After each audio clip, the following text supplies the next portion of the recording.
Well, good afternoon everybody. It's the 22nd of June 2022 and just thought to make a few comments, as it were, on the current train service between Sydney and Brisbane, which is a really poor service in many ways.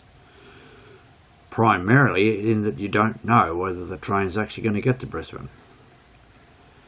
I have a solution or concept that would work, at least in the area of the shortage of at least one power car due to the Wallen crash, and that is to have a locomotive at one end of the train and the power car at the other on a couple of sets, and that'd give you the extra, in fact it'd give you a spare power car to operate services.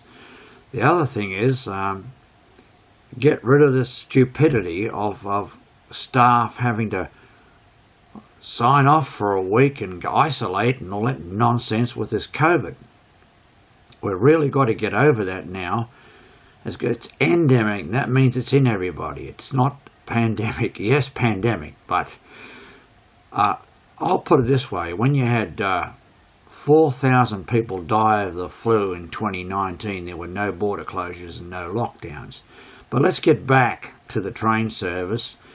And also, what I was going to discuss is not only the current train service, but what I'm fearing would happen when the Cross River Rail is opening in 2025. One would think on the surface that, oh, that means there's more capacity because the trains are running down that new line, or some of them are. There'd be a possibility of running the XPT at a sensible time, that is to say 7:30 a.m. and I would suggest even a 7:30 a.m. in both directions. In other words, Sydney and Brisbane, a daylight service would be fine for that. Save the overnight getting there at 3:54 in the morning in daylight saving with no connections, or people not being able to get in from the outer suburbs to make, during daylight saving in particular, a 5 o'clock or 4:55 it goes in daylight saving. I nearly got it all mixed up there. 5:55 non-daylight saving, meaning that friends or family have to drop you off at Roma Street.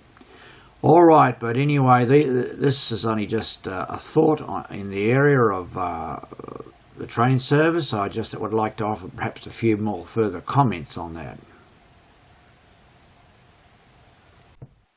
Sorry about that. I had to change batteries, would you believe? Now, we're now showing a photo of the XPT replacement cars, which are DMUs being built in Spain, a CAF company. There are problems here right away. Let me tell you, for those who don't know much about it, we've had DMUs in the past. Riverina Express was one great example. Eventually these trains are demotorised and loco hauled, and another one we had like that was the South Coast Daylight Express. Nice trains, but they have problems after a few years. If they last 5 years or maybe 10 years, that'd be good. They don't realise what kind of problems they're going to have, or they had in the past. The second issue that comes to mind is they're not going to have sleeping cars. So what are they going to do? Are they just going to have reclining seats, and they might be able to say first class? Oh well, 2-in-1 seats, and their seats go back further. A la Amtrak, they might even have leg rests and foot rests, and you might even be able to say, well, you can have a pillow and a blanket, imagine that. It's not going to be good enough, and in my opinion, and I would never be surprised if they had a daylight service only, that is to say, like I touched on this on a few moments ago, a train at 7:30 a.m. from Sydney and another one at around about 7:30 a.m. from Brisbane, to each destination. I would accept that. And the first class being 2-in-1, as long as it's more like the Queensland Rail first class on the rail bed cars, where they've got every row has got a window. It's like Shinkansen in Japan. And this business of a half window for some people and a full window for others is not good enough. The one window per row is the only solution to that problem. So I just thought, once again, to put a few comments out there and ideas, let's say. Well, apart from mentioning things like people talk about, well, they should have had tilt trains and all that. Yes, should have had, but it's no use even talking about that right now. These trains are going to last for many years in the same way as the XPTs have been around for a long time. So anyway, I just thought that I'd mention some of these things, and I'm more concerned, in fact, that when the Cross River Rail begins, they won't have the space, the track space, to operate the XPT at a sensible time. And straight away, a person would say, "What are you talking about? They've got an extra set of tracks across underneath the city and underneath the river and all the rest of it." That is true, but I have already heard there's going to be a major increase in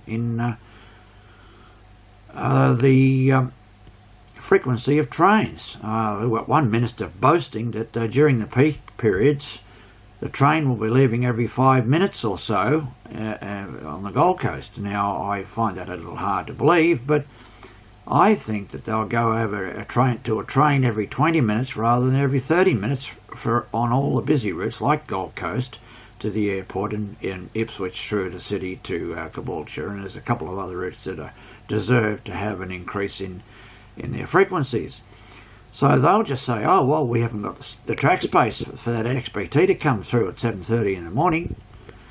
Anyway, it's not wishful thinking, it's far from it. I would prefer that it does run around 7:30 a.m. I want everyone to understand that. So I just thought I'd put all that out there, as it were, and I'd welcome any comments and discussion and so on, as this is going up on YouTube. So thanks very much for viewing.